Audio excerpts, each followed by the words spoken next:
is going to introduce the speaker now.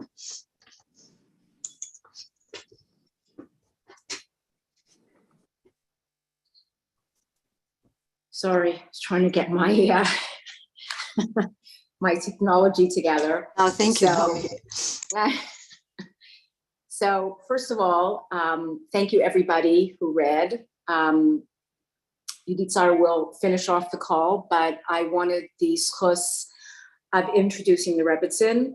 The Rebbetzin has been the Rebbetzin of my parents in Montreal for 6 years now, and her and her husband have been unbelievable. And I remember the first time I heard her husband speak, all I could think about was thinking to myself that he's a star of Hashem.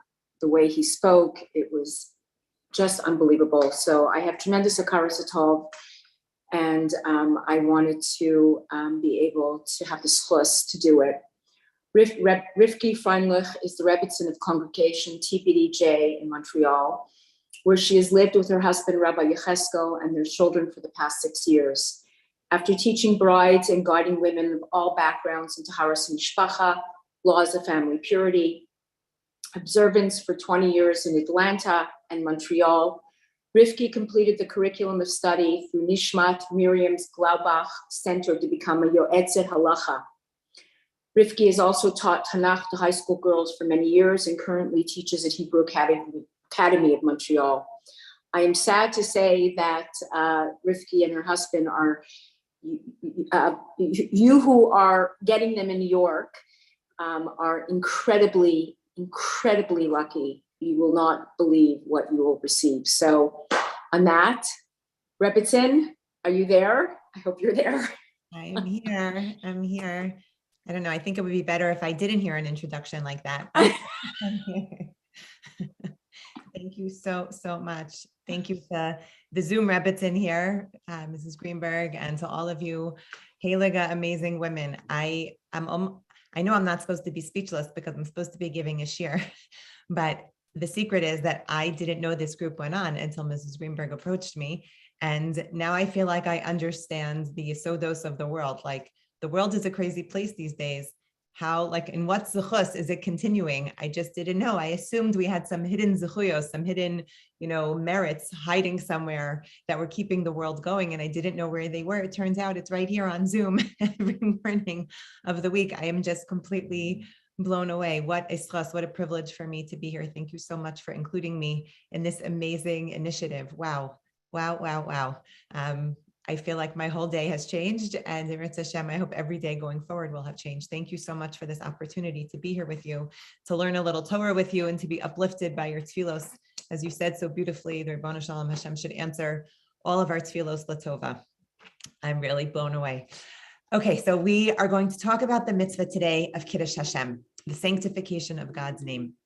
And I would say, of all of the mitzvos in the Torah, this is the one that I actually remember learning as a small child. And I learned it in an interesting way. I remember hearing about it for the first time, the mitzvah of sanctifying God's name, when we were taking our first field trip in elementary school. And the teachers explained to us that when we were going to be walking through the museum in New York City, that we were going to be representatives of Hashem, because we were wearing our Yavna Academy t-shirts, and everybody who saw us, the boys were wearing their Yavna Academy kippas, and we would be wearing our Yavna Academy t-shirts, and everyone would know that we were Jewish children, and therefore we had to behave as such. And we were told, I remember it very clearly, to stand in our partners, and nobody should do anything unseemly. Everyone keep their hands to themselves and be careful with what you say, and be quiet as we walk through the halls, because we want to make a Kiddush Hashem, and we don't want to make a Chil Hashem, right? We want to sanctify Hashem's name and not, God forbid, desecrate his name. I think that was my first introduction to the concept of Kiddush Hashem, but it turns out the idea, the notion of being Mekadesh Shem Shemayim, of bringing holiness, bringing sanctification to the name of Hashem, is something that is spoken about in literally the loftiest of terms, something that most adults can't really wrap their heads around, and certainly not first or second graders in an elementary school. The notion, the idea that we have an opportunity to bring Kedusha, to bring more holiness into the world by revealing Hashem more, by sanctifying Hashem more in this world, is something, like I said, that is discussed by all of our great leaders, including the Rambam and others. Maimonides, the Rambam talks about the fact that it's a mitzvah niskava ma'od. It is the most elevated, most lofty of mitzvos. And he talks about the fact, as we all probably are aware, that it is a mitzvah that is incumbent upon every member of Klal Yisrael. Every Jew has an obligation to sanctify the name of Hashem. And as we are probably also familiar with, there are dargos, there are levels in which a person can fulfill this mitzvah.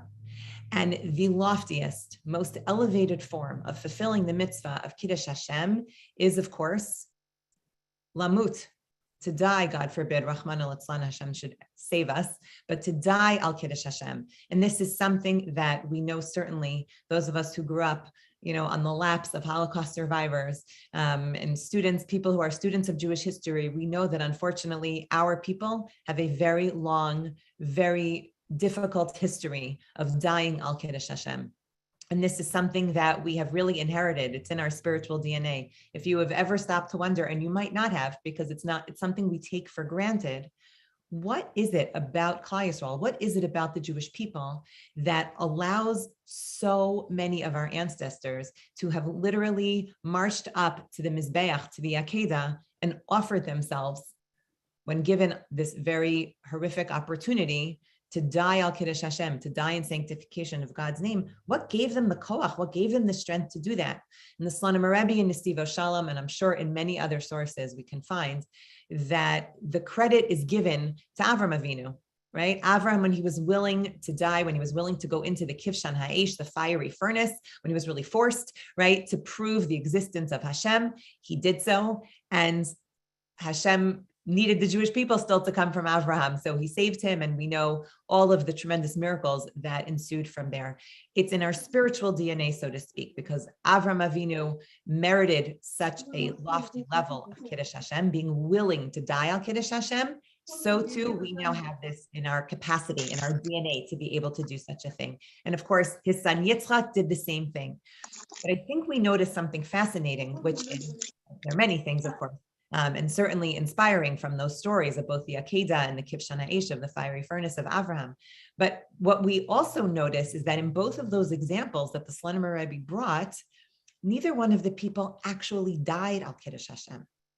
Now, if this is such a lofty mitzvah, and it's also a mitzvah that we know, it's the highest level that a person can achieve, and yet it's also a mitzvah that directly contradicts one of the most basic principles in Yahadus, in Judaism, which is, right, the Torah tells us, v'chai bahem, that we need to live through, or live with the mitzvos. And the famous drasha, the famous explanation that we find in the Gemara and Yuma, right, v'chai bahem v'lo sheyamus bahem. And it's not that we should die. We should do everything we can. Pikuach nefesh is doche kulam, right? The idea of a person being able to save a person's life, even save a limb, is docha almost every mitzvah in the Torah. It pushes off, it overrides any other mitzvah in the Torah. So how do we reconcile those two things? That according to the Slonim Rebbe, the Nesivo Shalom, this is the entire purpose of the creation of the Jewish people. He uses such beautiful poetic language in his Kuntras al Kiddush Hashem, where he talks about the idea that the Ribono Shalom literally took us out of Mitzrayim, and he quotes all these drashos, beautiful explanations of Chazal, of the sages, that literally the only reason why Hashem took the Jewish people out of Mitzrayim was in order to fulfill this destiny of bringing Kedusha l'shem shamayim, of being Makadesh Shem Hashem, of sanctifying Hashem's name. And again, he quotes so many in our time together. We don't have time to go through them all, but Chazal after Chazal, Mamar Chazal after Mamar Chazal, about how this is literally the purpose of creation and the purpose of the creation of the Jewish people. So if we have this very lofty mitzvah, and it directly contradicts every other opportunity that we are supposed to have, we're supposed to live so that we can fulfill more and more and more mitzvos, as the famous drasha goes on V'chai Bahem, right? How do we reconcile these two? How do we reconcile the fact that we want to live lives to be Makadesh Shem Shamayim, but we want to live them. And yet we're told, we understand that the highest level of fulfilling the mitzvah of Kiddush Hashem is, again, Shelo Neidah Mizeh Rachmana Litzlan, that a person should die al Kiddush Hashem. And then we'll add this additional question based on the two examples that the Slonimer Rebbe brings of Avram and Yitzchak. These are examples of Kiddush Hashem. Well, how does that work, considering neither one of them actually died al Kiddush Hashem? What do we do with that? How do we manage this? And someone could please just give me a heads up on the time. I didn't notice when I started. So just let me know when I should. No, you're fine. You're fine. Okay. Go ahead. Okay. So let's try to come up with an answer or two that will allow us not only to reconcile these two ideas, but to be able to live, to be able to breathe constantly this notion of Kiddush Hashem. And so we're going to, I think in our time together, we can go over two approaches. One of those approaches is based on the idea, V'nikdashti b'soch b'nei Yisrael, right? Of course, a quote from the pasuk in Vayikra, Perek Chaf Beis, where Hashem lets us know that we have this obligation of Kiddush Hashem, and again, not, God forbid, not to be machal shem shemayim, not to desecrate, God forbid, but to elevate. And we have also this beautiful pasuk in Tehillim that is very difficult to understand, as are so many of the psukim that we really have to study them to fully understand them. The idea of ki alecha horagnu kol hayom, right? Hashem, we have literally died for you all day. The Jewish people have a long history, as we mentioned, of dying, not just being willing to die for you, but dying for you every day. How do we fulfill all of these ideas? So I saw in a different source in the Nesivo Shalom, a gorgeous idea where he explains that the opportunity that a person has every single time they say Kriya Shema, right? Ve'ahavta es Hashem Elokecha b'chol levavcha u'v'chol nafshecha u'v'chol me'odecha. Famous Rashi, right? B'chol nafshecha. What does it mean to love Hashem with all of your nefesh, with all of your soul? What does that look like? It looks like, says Rashi from the famous drasha of Chazal, afilu im notel nafshecha. Even if, right, somebody were to want to take your life, you would be willing to give your life. That's the famous drasha. And so the Slonimer Rebbe points out a very basic idea that, sometimes things are so basic, you wonder like, wow, how has this not been bothering me for my whole life? I've been saying this, how has this not been bothering me? The Slonimer Rebbe explains that in order for a person to actually access that spiritual DNA that we spoke about, that we have from Avram and Yitzchak, that person needs to practice, they need to exercise, they need to build that Kiddush Hashem muscle. Again, it's not that we necessarily, again, we keep saying, Rachmana Litzlan, Hashem should save us from such opportunities to die al Kiddush Hashem, but it's unreasonable to expect that a person would be able to do such a thing on the spur of the moment. We have actually many stories, I'm sure. I know of a few, I'm sure there are countless more of people who really hadn't been preparing their whole life for this mitzvah and still were able to access that koach, that tremendous potential that a Jew has to give their life for the sake of Shamayim. What does that mean? Let's just explain what that means for a person to give their life al Kiddush Hashem. So the classic example would be in a situation where a person was faced with the choice of violating one of the three, what we call the cardinal sins, the yeharegs va'al that's not grammatically correct, that a person should be willing to give their life rather than to transgress and to violate one of these three areas. And they are, of course, shvichus damim, murder, giloy arayos, sexual immorality, and avodah zarah, right? Idol worship. Those are the three cardinal sins, the three bigs, as we call them. And a person should be ideally, and this is of course in the realm of, we never want to come to such things. And for anybody who chose not to do this, that is, this is not to talk about that. This is to talk about, in theory, the potential of what a Jew should be willing to do, not what is actually relevant, because that's in another realm. And so how does a person find that koach?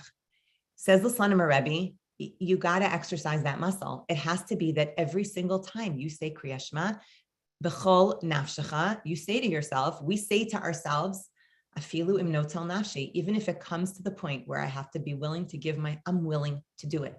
And with that effort, with that exercise, with that building of the muscle, should, God forbid, a person come to the situation where they're faced with one of these three horrible opportunities versus dying, that the person should choose death. They should choose to give their life over violating one of these three things. I should mention, of course, this is so much more complex, and there are other times where there are certain types of persecution where the laws would be different, but we'll talk about just the classic example. And so a person needs to practice, to be willing. And says the Sefer Hasidim that the Slonim Rebbe quotes, this alone, just this practice, just the practice, the Ribono Shalom will be mitzaref the machshava to the maaseh. He explains that Hashem will look at this person's spiritual exercise that they do in their Kriya Shema. Zena's daughter-in-law. I'm sorry? Okay, sorry. I thought someone had a question. That a person would the Ribono Shalom, will take the person's kavana, the person's intent of being willing, afilu im notel nafsha, I'd be willing to do so. And then after 120 peaceful, healthy, nacha, simcha, bracha-filled years, the person goes up to the Shamayim after 120 years, and you didn't fulfill the greatest mitzvah that could be fulfilled. You died of old age at 120 wonderful, beautiful, healthy years. You missed out.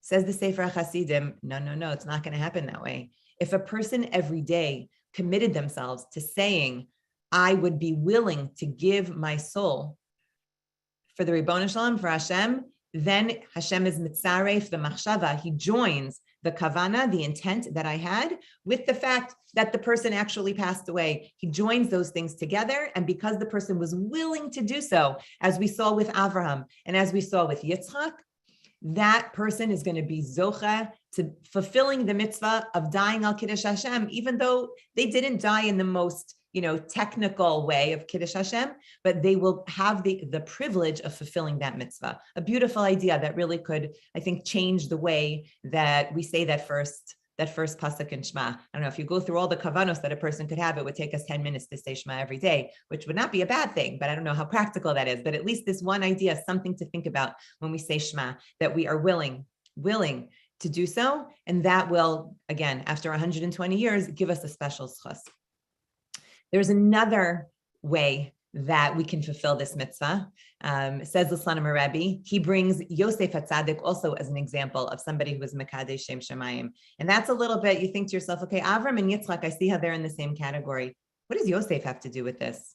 Yosef, when we talk about Yosef HaTzadik, Yosef the righteous, the sages Chazal explained to us that the reason why he got that name that's really given to very few people, right? We don't call Moshe Rabbeinu Moshe HaTzadik, we call Moshe Rabbeinu Avram Avinu. What makes Yosef the tzaddik? So because he was kovesh es Yitzro, right? He was able to conquer his inclination, his desires when he was put in that very difficult situation with the wife of Potiphar, that he somehow found the koach, he found the power, the inner strength to resist that temptation. Says the Slonim Rebbe, he was Mekadesh Shem Shemayim, but nobody saw him, right? He wasn't in a museum where all sorts of people were walking by and said, oh, that's what a Jew looks like and that's how a Jew behaves. No, because real Kiddush Hashem can happen, v'nikdashti bisoch b'nei Yisrael. It could happen in such a quiet moment. A person, says the Slonim Rebbe, a person could be in a room by themselves and choose, let's say, to respond to an angry message. They're sitting there all by themselves and they choose, not to respond in a certain way. Nobody else knows but them and the Ribono Shalom. That person was Mekadesh Shem Shemayim. And he goes on to explain, I'll leave this maybe for another time. He goes on to explain that every mitzvah and every avera have an added element, an added layer of either Kiddush Hashem or, God forbid, Chil Hashem. And Yosef HaTzadik is our pillar. He's our reminder that the image of what that looks like, that when a person exercises self-control, they don't just feel good about themselves and they don't just engage in a mitzvah or abstain or refrain from an avera, but they actually bring more Kedusha into the world. They sanctify and elevate Hashem's name. I want to mention one other approach to this idea that is not just a new understanding in Kiddush Hashem, also based on the Nesiva Shalom, based on the Slonim Rebbe. But I can say personally, when I first learned this, and a piece of Torah is powerful and is MS, I think when it sticks with you for decades. This was something that I learned from a woman named Mrs. Fox in Eretz Yisrael. I think I was in seminary. This was going back many, many years, 1996, I believe it was.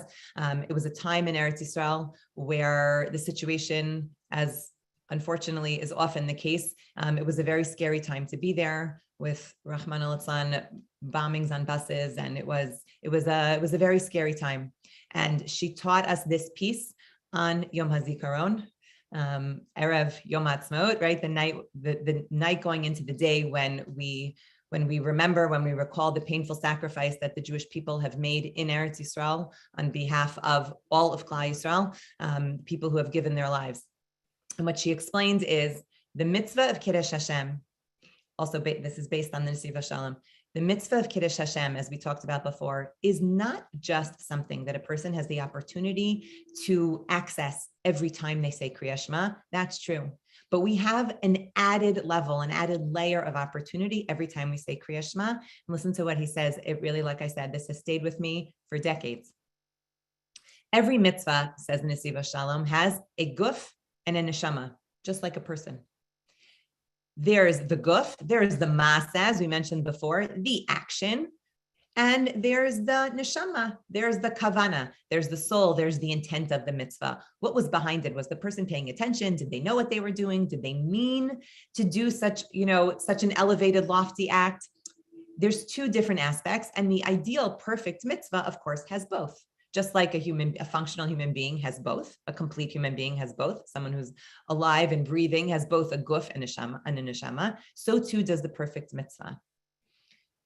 The Nesiva Shalom explains, as similar to the idea of the Sefer HaChasidim, that at the end of a person's life, they can be seen as having fulfilled this mitzvah because they were willing to fulfill the mitzvah, even though they didn't actually technically do it, but they were willing to do so. Along those same lines, but I have to say, I think this idea is just it's otherworldly, in the sense that we all know that unfortunately, in our very long history and up until today, there are times, again, God forbid, Rahman al-Litzlan, when an individual is forced to die al Kiddush Hashem. We don't even want to talk about the details of how such a thing could happen, but we know that such a thing could happen, that a person could be in a situation where there's a terror attack, or God forbid something else, where a person, as the Nesiva Shalom, beles breira, without choice, the person has died al Kiddush Hashem. It wasn't a choice. How many Yidden died in the Holocaust? Not because they had the kavana to die al Kiddush Hashem. We know, of course, we're always uplifted and inspired by those stories where the Jewish people went to their deaths chanting Shema Yisrael Hashem Elokeinu Hashem Echad, accepting upon themselves the old mitzvos and recognizing that they were dying al Kiddush Hashem. We know that there were Jews, countless stories, but we also know, unfortunately, of situations, too many to count, where the person didn't even have the opportunity to have the kavana to do the mitzvah. They fulfilled the masa. They did the guf of the mitzvah. They did the body of the mitzvah, meaning they gave their guf. They gave their body to fulfill the mitzvah of Kiddush Hashem. But the neshama, the kavana of the mitzvah, wasn't there. We could try to come up with beautiful explanations. L'maisa wasn't there.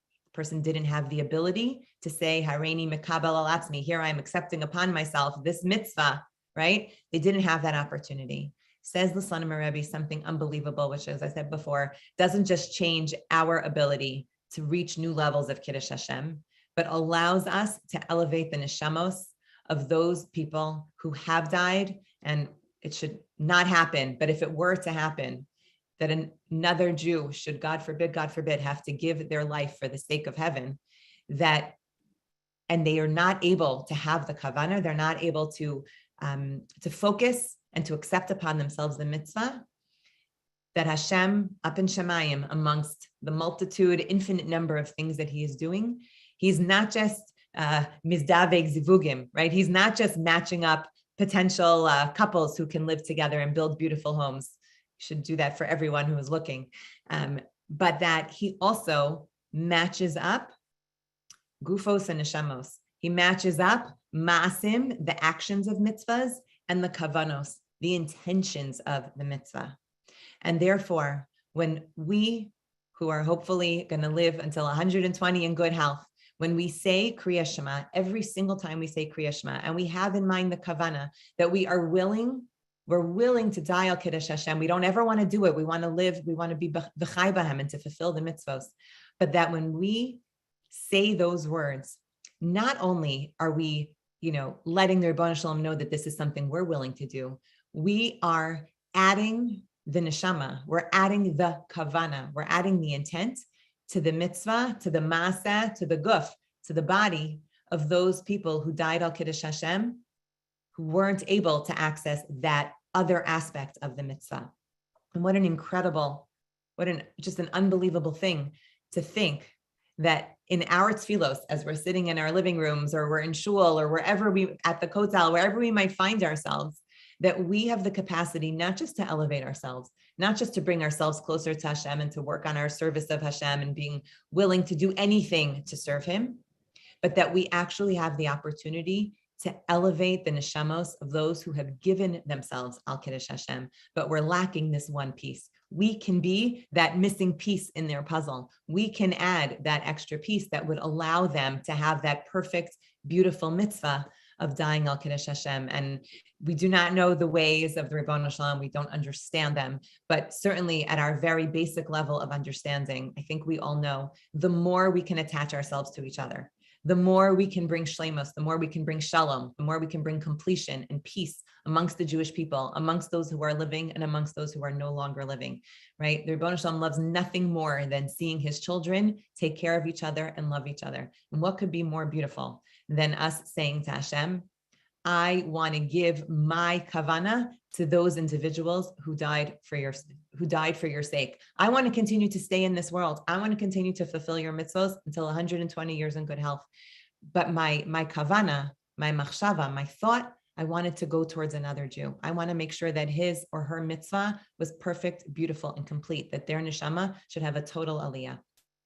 I think those are some ideas, both of being willing to die al Kiddush Hashem on a daily basis when we say Kriya Shema, and thinking of the fact that we have models, not just like Avram and Yitzchak, who were willing to die al Kiddush Hashem, but we have the model of a Yosef who lived also al Kiddush Hashem, even in the most private of actions, was Mekadesh Shem Shemaim, and that's something that we can do. But we also have the opportunity, not just for ourselves, for Kiddush Hashem, but to be able to elevate our fellow Jews, our brothers and our sisters who unfortunately have been able to fulfill this mitzvah. We can bring their neshamos a beautiful aliyah. And those are some ideas that we can hopefully think about, the idea of being able to be Mekadesh Shem Shamayim in our everyday lives, a mitzvah that we never want to fulfill in its completion, but that we can allow others to do so, is really, for me, I know personally, has been something that has elevated me, just the way this whole morning's, what a beautiful way to start my day. I'm so grateful to you for having me here, for learning with me. Thank you all very much for being here, for tuning in. Rebbeinu Shalom should answer, like I said, all those beautiful tefillos that we had this morning, should answer them all Latova. Thank you so much for having me. Rivki, that was absolutely magnificent. It was beautiful. It was just gorgeous. Wow. I have a question. I'm sure a few people have a few questions. I want to ask you a question, if I may. The whole idea of a person who does Chaver Kadisha, right, as it being one of the highest mitzvahs possible, because the person that you're doing the mitzvah for doesn't know that you're doing it. Would this mitzvah of giving the intention of us taking upon ourselves dying b'Kiddush Hashem, chas v'shalom, we should live a long life, 120 years, right, in good health.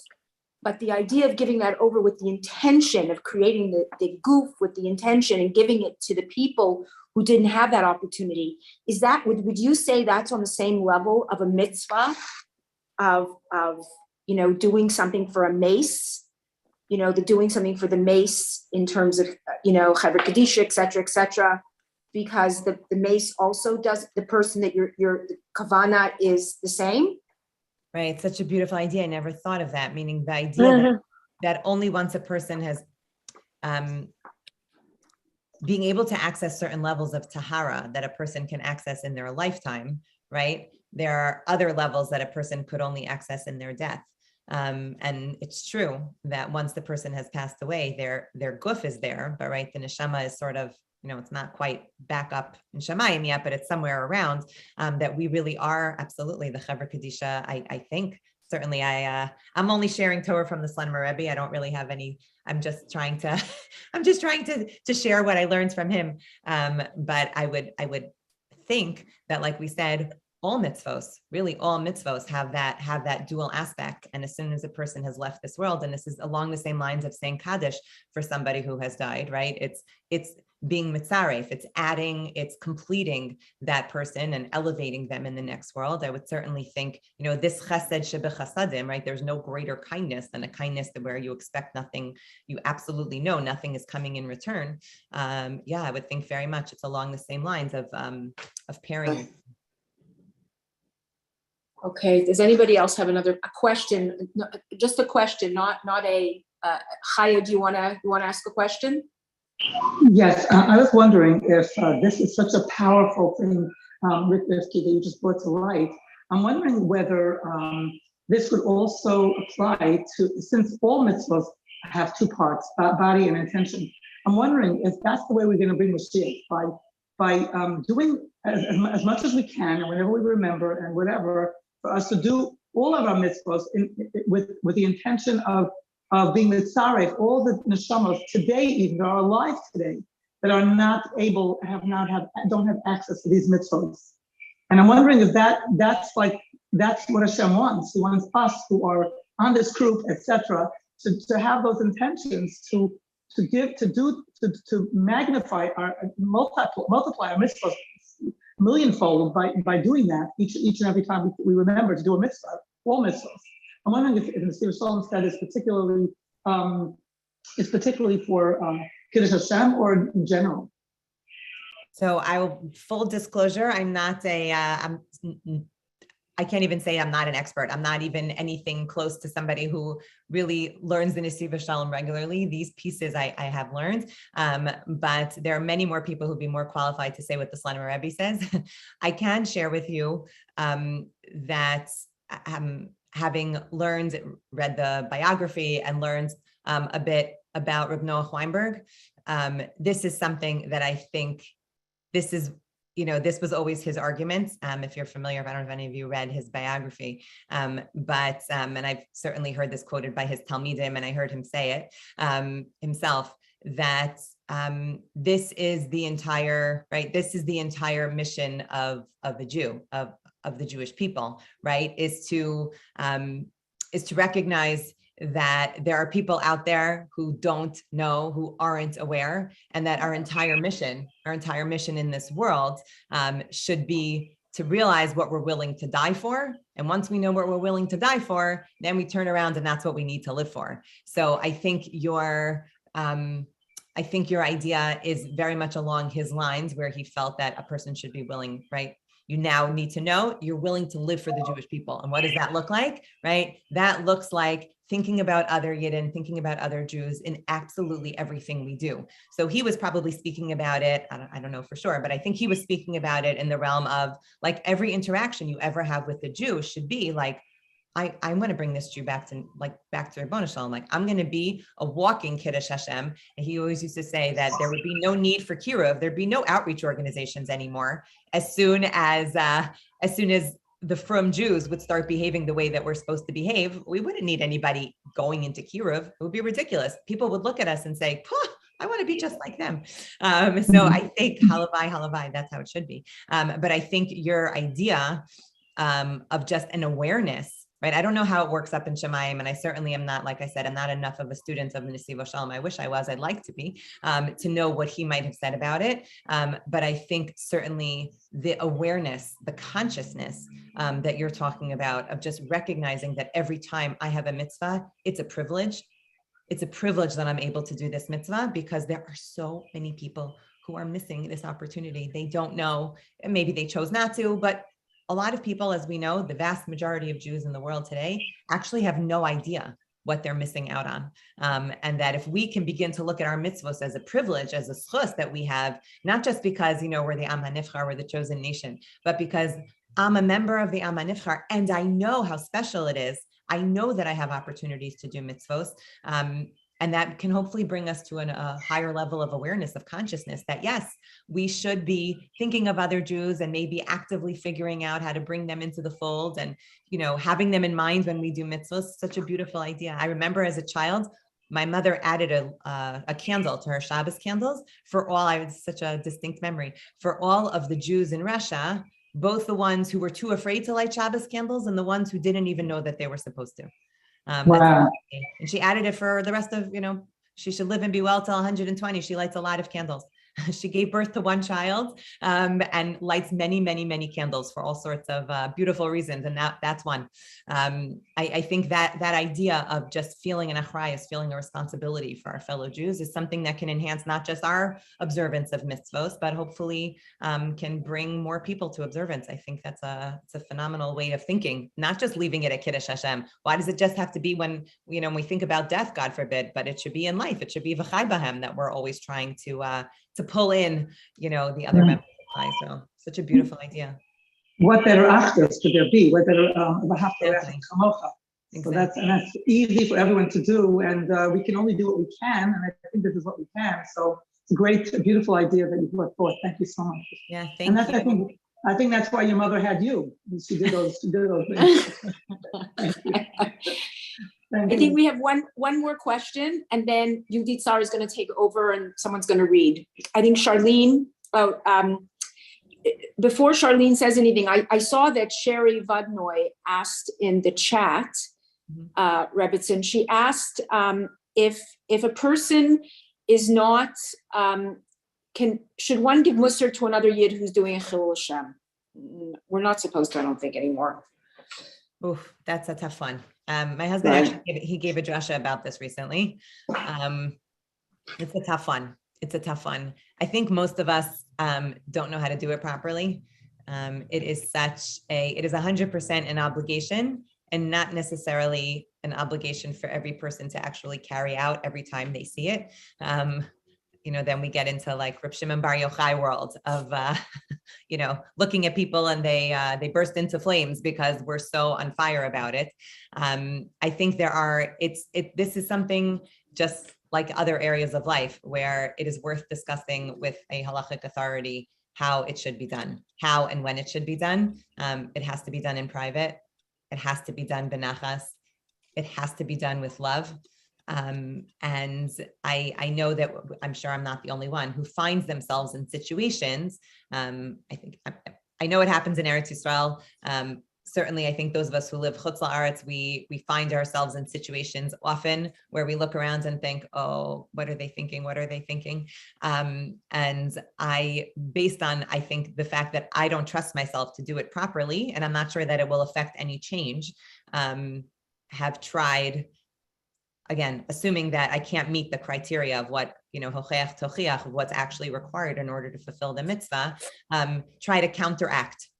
I don't know about how anyone else has handled it, but when the incident has maybe passed or has quieted down, I personally, knowing that I don't trust myself and I don't think I can affect change, will go over maybe to the people there and try to overcompensate, hopefully not in an inappropriate way, but just, sort of trying to show that also, I'm also, those are my people and this is how I behave. I don't know if you had specific incidents in mind. That's unfortunately what jumps out at me is people who look like me and maybe are behaving in a way and they really do not realize how they're being perceived. Yeah, it's a tough one. Call your rabbi. Anyone that has a child of the derech is in this situation almost all the time. That's right.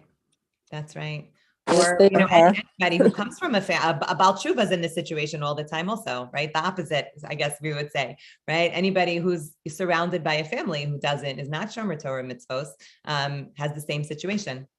Very challenging, Right. Very, very challenging. Lots of opportunities for Kiddush Hashem. Right.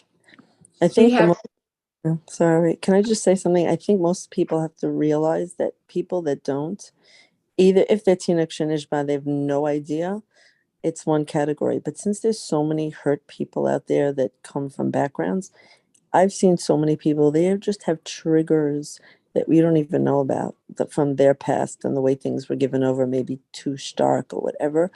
So really, you're right. You're treading on the most delicate waters, and the best tool I've ever found that I've learned through the nisyonos I've been in with my kids is like, what is that famous thing that it just said from Rav?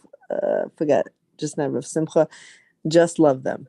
Like love is the best Musar tool of all. Absolutely. Absolutely. No, it's a good reminder always that unfortunately hurt people. All right. Right. So absolutely. Absolutely. Love over Musar any day. Absolutely. Agreed. Right. Okay, we have just one more question, and then we're going to let the Rebbetzin go. Charlene, I see you want to ask something. I apologize. Yes. Your hand's been Can you raised hear for a me? long time. No. Can you hear me? Yes. Yeah, we hear you perfectly. We hear you Oh, perfectly. good. Okay, I'm driving my car. So I just, it's not a question. I want to share something that my paternal grandfather was Rabbi Yitzhak Abuchatzira. He died very young.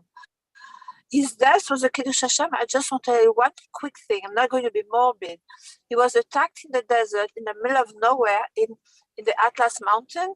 They lived in Tafilalet, which is a little village. Anyway, he was attacked, and the Arab who killed him stabbed him. He wanted to stab him a second time. And as he was dying, he said, the first one is from Hashem. The second one you're not doing. And he died. And he told the Shamash, wherever I fall, you bury me there. So when you want to go to his cave, I have to go far away in the Atlas Mountain. But it was his choice between him being sacrificed or the entire Mela, the entire community. So, Wow. yeah. Wow. Wow. Tremendous chus I just want to Wow. share that because it's close to my heart.